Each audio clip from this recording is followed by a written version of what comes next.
Welcome everyone, today we'll have a new Barbarian build for Diablo 4. And looking behind me, this will be one of the Ghana build I will be testing once the leaderboard comes out. Now, it is pretty fast as you can see, and if you notice closely, I'm currently playing the hybrid Barbarian with charge and also hammer of the ancient, which allows us to have a great single target potential while annihilating most of the enemies with AoE damage. Now adjusting the volume a little bit, you can see that most of the time with tier 100 again, the charge Barbarian have no problem with this, and I'm super speedy. So 90% of the time my speed of Barbarian is 200% movement speed because we're constantly charging, constantly gaining unstoppable, and also constantly getting bonus movement speed boost because of the boots and also the amulet. Now if you guys remember, I said earlier, this is gonna be a hybrid Barbarian build. One of the biggest thoughts and also concern for me with the charge build is the ability to deal with single target. And perfectly built over here, you saw that we face a butcher with tier 100. And with a slight adjustment, as you saw in the background within my inventory, we can deal with the butcher within about 5 to 10 seconds. And this is not my best solution yet. So yes, I have a simple adjustment for the hybrid build with Helm of Engine by switching 2 gears. You can switch up to 4 gears if you wanted to deal even more damage.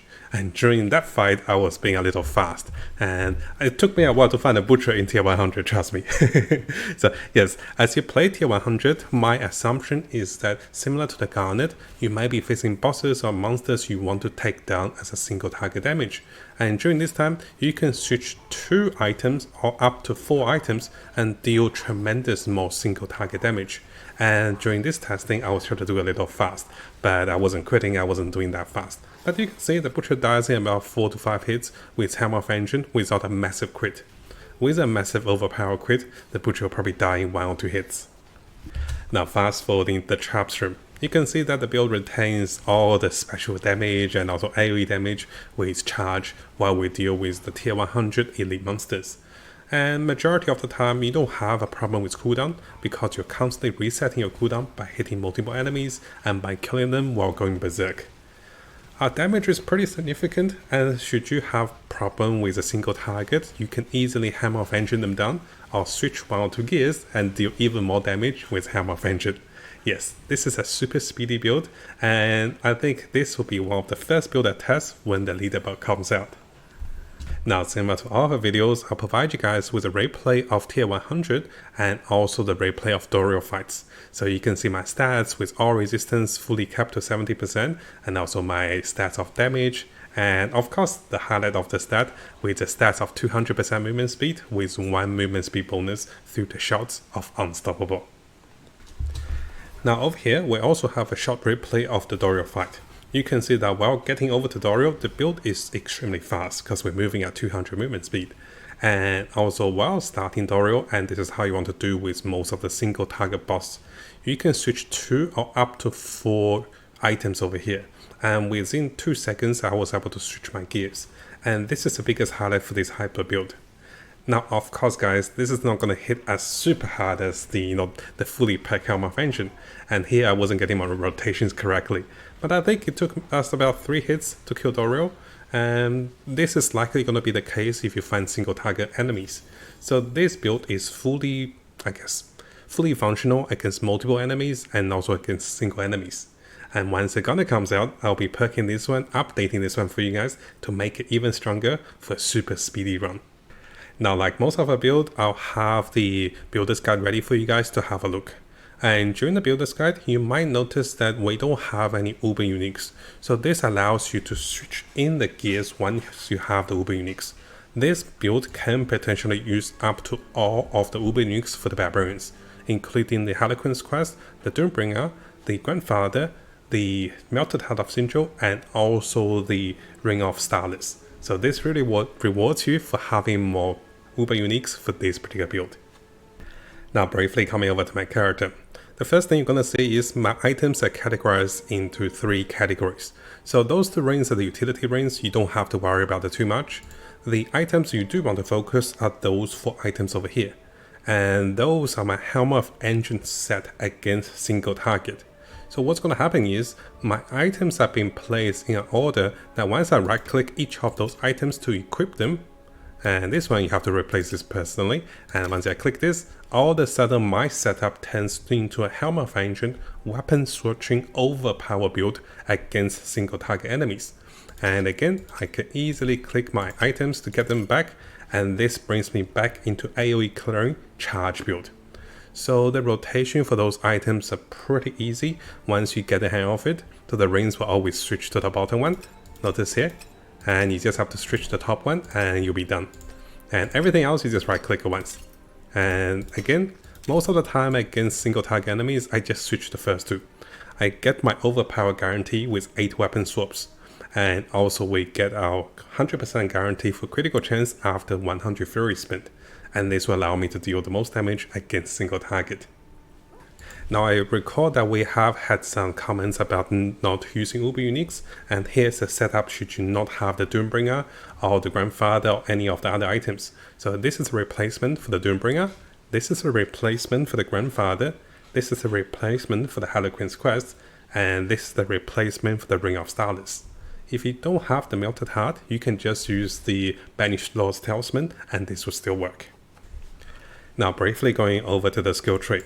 What you want to notice is we are going into 5 points to charge. Together with Harlequin's Quest and also Evernight, we're getting plus 8 more skill ranks onto charge. So that will be 5 plus 8, up to 13 skill rank to charge. And this is the biggest reason we have such a low cooldown with charge.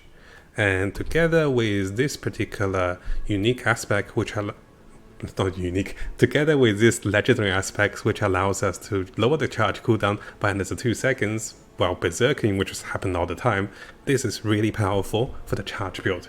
And this is one of the reasons in the video I'm constantly having lower charge cooldown. And this is why we go into charge while we cast any of the brawling skills. I have sacrificed some of the points over here to allow us to have all the benefits from the Grandfather with higher critical strike damage. Now you might be wondering, why do you have 2 points over here to Tough as Nail? This guarantees us to have a source of bleeding, which will deal tons of damage through the Paragon board through bleeding, and also we also have tons of damage reduction through bleeding.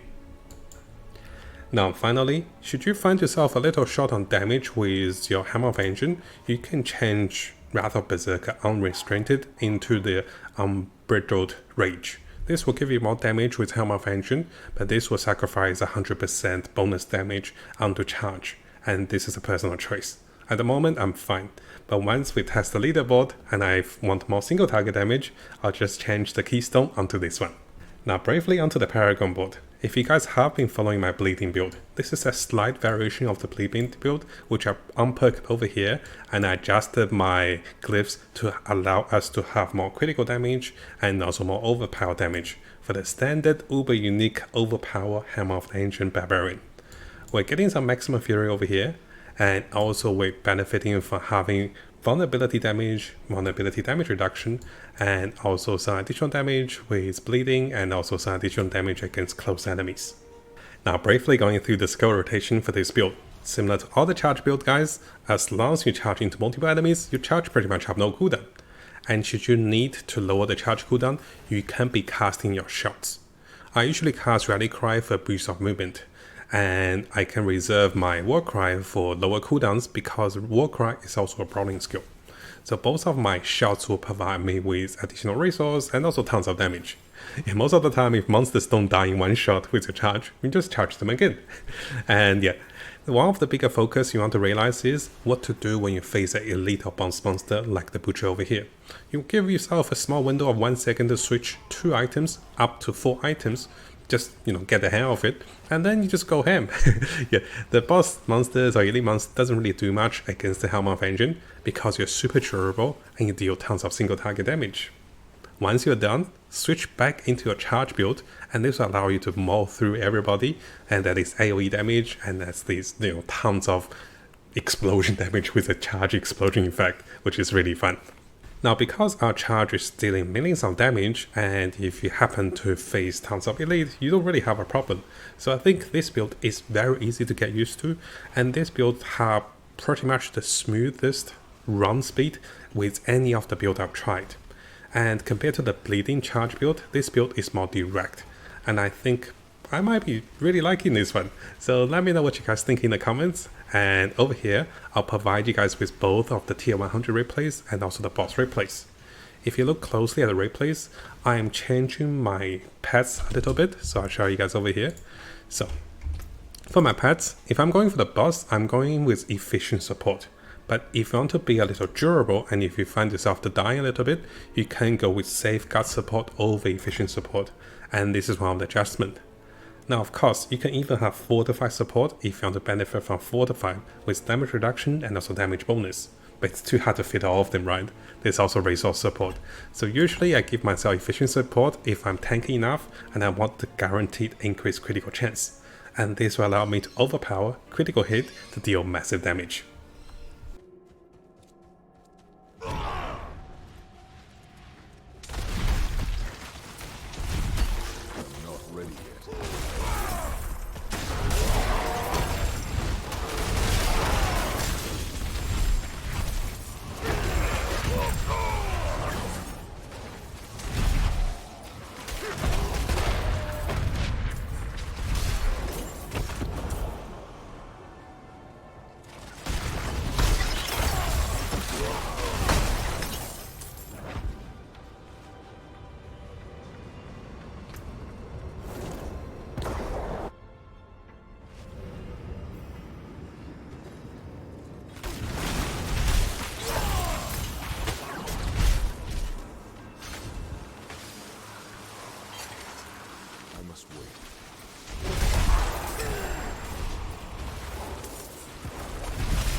Ready yet.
if you guys haven't subscribed, it is a really good time to do so, because I'll be covering tons of Diablo 4 related topics and also videos and also guides. We'll be looking to the top meta builds, non-meta builds, leveling up, and also Paragon tricks. We're also looking to the latest events and also official updates, and also changes to different characters and also different builds in the game. So make sure you hit that subscribe button and also turn the notification on, because a lot of you who are watching the videos have not subscribed.